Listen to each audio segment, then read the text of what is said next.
Fala animais, bem-vindos a mais um vídeo aqui na Hora Suave e hoje é dia de falar novamente sobre X-Men 97. Mas antes de começar, os lembretes de sempre. Se inscreva no canal caso ainda não seja inscrito, aperte no sininho para ser avisado de quando tem vídeo novo e já deixa o seu like.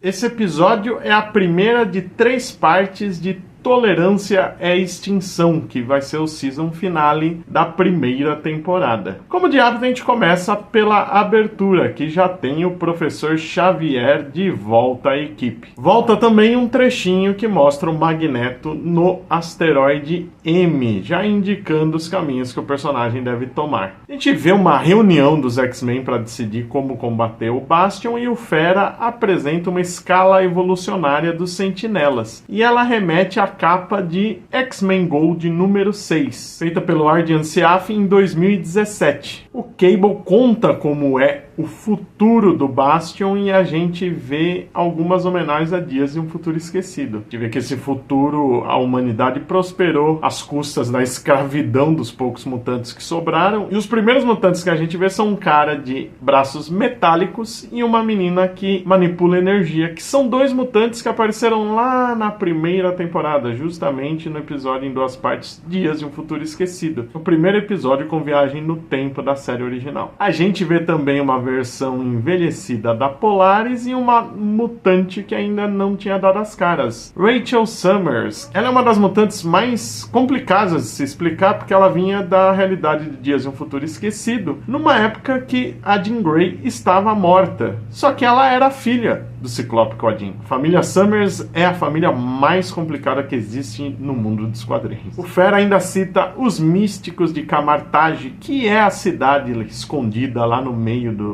Himalaia, onde residem vários místicos, inclusive o ancião, o mentor do Doutor Estranho. A gente vê também como é a criação dos supra-sentinelas, que são contaminados com o vírus tecno-orgânico. São humanos normais transformados em agentes adormecidos. É um pouco parecido com os quadrinhos, que também eram agentes adormecidos, só que nas HQs era nanotecnologia. Não que o vírus tecno-orgânico não tenha a ver com o Bastion. Anos depois, o Bastion foi contaminado por ele. Vale lembrar que nos quadrinhos o vírus é derivado da raça alienígena Falange. Como se não bastasse tudo o que está acontecendo de ruim para os mutantes, a gente vê na TV o William Stryker, que é um grande líder antimutante nos quadrinhos, um reverendo e ex-militar, que foi o grande vilão de uma das melhores histórias dos X-Men. Deus ama, o homem mata. Fora que a gente já viu ele nos cinemas já desde X-Men 2. Ainda prisioneiro do Bastion, o Magneto está numa cruz personalizada em forma de X que remete a uma história de 1989. A capa de Uncanny X-Men 251 de Mark Silvestre mostrava o Wolverine na mesma posição, numa história onde ele foi capturado pelos carniceiros. Na casa de infância do Bastion, a gente vê um pôster da Stark Expo, que era uma feira de ciências financiada pela família Stark, que a gente viu lá em Homem de Ferro 2. E quase do lado tem um brinquedo do Homem-Máquina, que é um herói robô da Marvel, criado pelo Jack Kirby em 1977, que teve certa rivalidade com o Bastion nos quadrinhos. O episódio apresenta a origem do Bastion em detalhes e ela é bastante diferente da dos quadrinhos e bem menos complicada. Eu já falei um resumo dela no vídeo anterior, mas a gente tem aqui no canal também um dossiê só sobre isso. A gente vê que o Bastion tem o apoio de várias nações e a gente vê 2 nações ganhando rostos. A gente vê o Doutor Destino, o ditador da Lativéria, e o Barão Zemo, que causou certa confusão a algumas pessoas, porque pouca gente lembra que o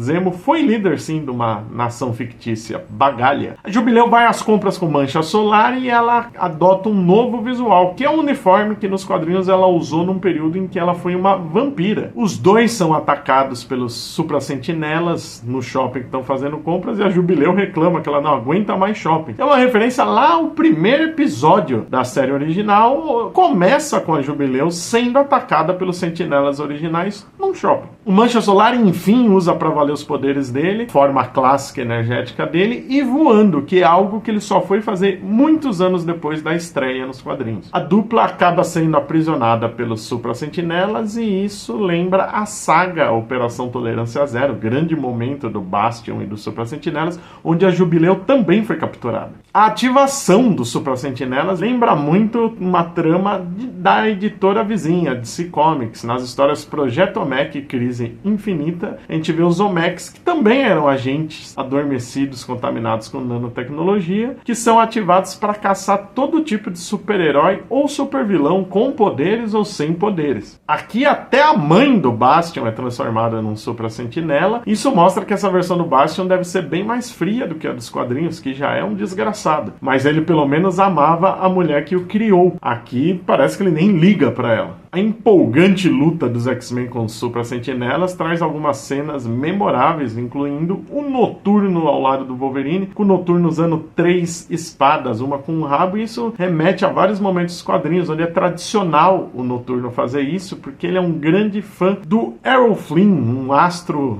da Hollywood clássica de filmes de capa e espada. Nessa pancadaria, o Morpho se transforma no Fanático, confirmando uma teoria que eu tinha levantado durante a semana quando saiu um pôster naquele esquema de VHS com os vilões da série, e o único que ainda não tinha dado as caras era justamente o Fanático. Realmente era uma pista. A Val Cooper acaba libertando o Magneto e solta a boa e velha frase: Magneto was right. Magneto estava certo. Eu já falei lá no episódio de Genosha que isso é uma referência à fase do Grant Morrison, quando Genosha foi destruída, todo mundo achou que o Magneto tinha morrido, e vários militantes mutantes ao redor do mundo começaram a afirmar que o Magneto estava certo. A gente via sempre uma imagem dele com esses dizeres em pôsteres, em camisetas, virou um movimento. Libertado, o Magneto solta um pulso eletromagnético global que desativa os Supra-Sentinelas, e esse é um movimento que ele tentou algumas vezes nos quadrinhos, sempre com resultados catastróficos para o planeta. A gente vê alguns personagens reagirem a isso ao redor do mundo. A gente vê lá no Japão o Samurai de Prata, na Rússia o Ômega Vermelho, que aparentemente acaba sendo libertado por causa disso, que o pulso desativa os aparelhos de êxtase que estavam mantendo ele aprisionado. E em Nova York a gente tem um bom e velho amigo da vizinhança, o Homem-Aranha. Lembrando que sim, esse é o Homem-Aranha lá da série animada de 1994, que faz parte do mesmo mundo desde aquela época. Teve um crossover com o X-Men. No fim do episódio, finalmente temos o retorno do Xavier à Terra, e ele finaliza com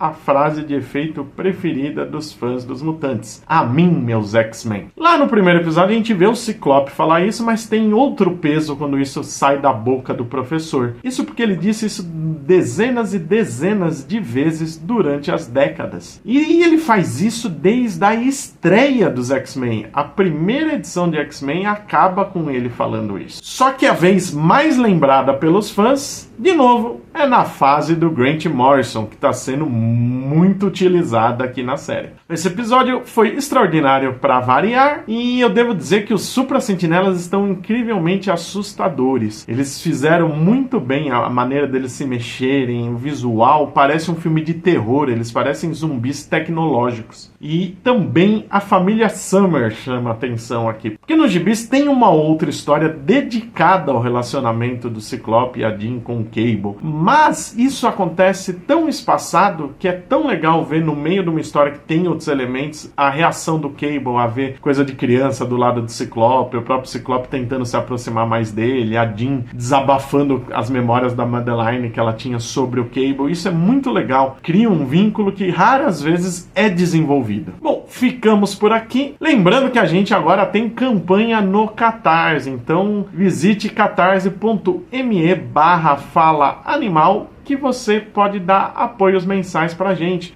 criar ainda mais conteúdo, ter mais interação. A gente vai ter sorteios mensais pros apoiadores, com quadrinhos e outras nerdices, clube de leitura e muito mais. Entre lá no nosso Catarse que você vai ver todas as opções. Então deixe o seu like, compartilhe com os amigos, Diz aí o que você tá achando da série, se inscreva no canal caso não seja inscrito, lembra de apertar o sininho para saber quando tem vídeo novo e também não esqueça de fazer suas compras na Amazon através do link que tá aí na descrição, que a gente ganha uma pequena comissão. Obrigado por assistir mais esse vídeo e até o próximo.